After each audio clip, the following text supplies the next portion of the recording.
বিশ্ববিদ্যালয় থেকে যুক্ত হচ্ছেন গোলজার আহমেদ। গোলজার, শাকসু নির্বাচনের জন্য নির্বাচন কমিশন গঠন করা হয়েছে, এই বিষয়ে শিক্ষার্থীদের প্রতিক্রিয়া কেমন দেখছেন জানাবেন।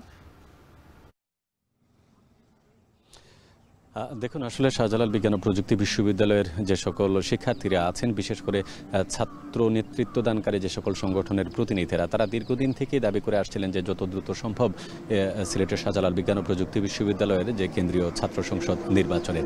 এরই প্রেক্ষিতে গতকাল সন্ধ্যায় আসলে উপাচার্য কার্যালয় থেকে রেজিস্ট্রার স্বাক্ষরিত যে পরিপত্র জারি করা হয়, সেখানে 13 সদস্য বিশিষ্ট নির্বাচন কমিশন ঘোষণা করা হয়। সেই নির্বাচন কমিশনের ঘোষণা অনুসারে শিক্ষার্থীরা বলছেন যে তারা দীর্ঘদিন থেকে যে দাবি করে আসছিলেন, সেই দাবির প্রতিফলন ঘটেছে এবং যত দ্রুত সম্ভব এই নির্বাচন কমিশন যত স্টেক হোল্ডার আছে সবাইকে সাথে নিয়ে খুব দ্রুত সময়ের মধ্যে দিতে হবে। কারণ তারা একটা বিষয় এখানে বলছেন যে নভেম্বরের মধ্যে যদি নির্বাচনটা না হয়, সেক্ষেত্রে ডিসেম্বর গেলে যে বার্ষিক যে ছুটিগুলো থাকে, সেখানে বিশ্ববিদ্যালয়ে আসলে অনেকটা শিক্ষার্থীরা অনুপস্থিত থাকে। সুতরাং এই সময়ের আগে তাদেরকে করতে হবে। ইতিমধ্যে বাংলাদেশ ছাত্র দলের যে সকল প্রতিনিধিরা আছেন, বিশ্ববিদ্যালয় শাখার এবং ছাত্র শিবির, ইসলামী আন্দোলন এবং বৈষম্য বিরোধী ছাত্র আন্দোলন সহ সাংস্কৃতিক যে সংগঠনের নেতৃবৃন্দরা, তাদের সাথে আমাদের কথা হয়েছে। তারা বলছেন যে এটি আসলে আরও আগে থাকার কথা এবং তারা 48 ঘন্টার যে আলটিমেটাম দিয়েছিলেন যে বুধবারের মধ্যে নির্বাচনের কমিশনের যে রোডম্যাপ সেটি ঘোষণার, সেটি কিন্তু উপাচার্য কার্যালয় থেকে দেওয়া হয়নি, শুধুমাত্র নির্বাচন কমিশন গঠন করা হয়েছে।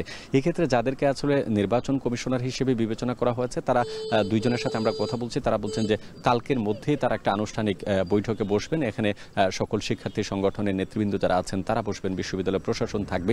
সেখানে সবার আলোচনা সাপেক্ষে নির্বাচনকে সুষ্ঠু এবং নিরপেক্ষ করতে যা যা করার দরকার এবং সুন্দর পরিবেশে যাতে একটি নির্বাচন উৎসবমুখর পরিবেশে অনুষ্ঠিত হয়, সেই বিষয়টি বিবেচনায় নিয়ে যত দ্রুত সম্ভব তারা নির্বাচনের রোডম্যাপ ঘোষণা সহ তফসিলের তারিখ কিন্তু তারা নির্ধারণ করবেন।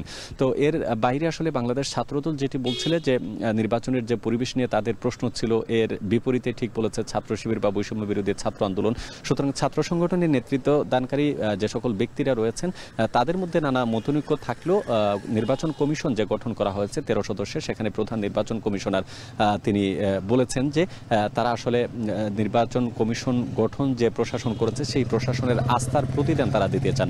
এখানে সকল শিক্ষার্থী তাদের কাছে সমান এবং অন্যান্য বিশ্ববিদ্যালয়ে যে ত্রুটিগুলো হয়েছিল নির্বাচন কেন্দ্রিক, সেই ত্রুটিগুলো যাতে এখানে না থাকে, অর্থাৎ সেই বিশ্ববিদ্যালয়গুলোর নির্বাচনের অভিজ্ঞতা কাজে লাগিয়ে নতুন করে তারা পরিকল্পনা এখানে করছেন এবং সবার একটি অংশগ্রহণ যাতে নিশ্চিত হয়, এই বিষয়টিও কিন্তু তারা গুরুত্ব দেবেন। এবং নির্বাচন কমিশনাররা তারা বলছেন যে কোনোভাবেই হোক এটি নভেম্বরের মধ্যেই তারা নির্বাচন শেষ করতে চান এবং সেটি হয়তো বুধবার কিংবা বৃহস্পতিবারের সকালে নির্বাচনী রোডম্যাপ সহ তফসিল যে ঘোষণার আনুষ্ঠানিক দায়িত্ব, সেই দায়িত্ব তারা পালন করবেন যথাযথভাবে। তো এই ছিল আমার কাছে শাকসু নির্বাচন নিয়ে সর্বশেষ তথ্য। জ্যোতিকা, শাকসু নির্বাচন নিয়ে সবশেষ খবর জানাচ্ছিলেন গোলজার আহমেদ।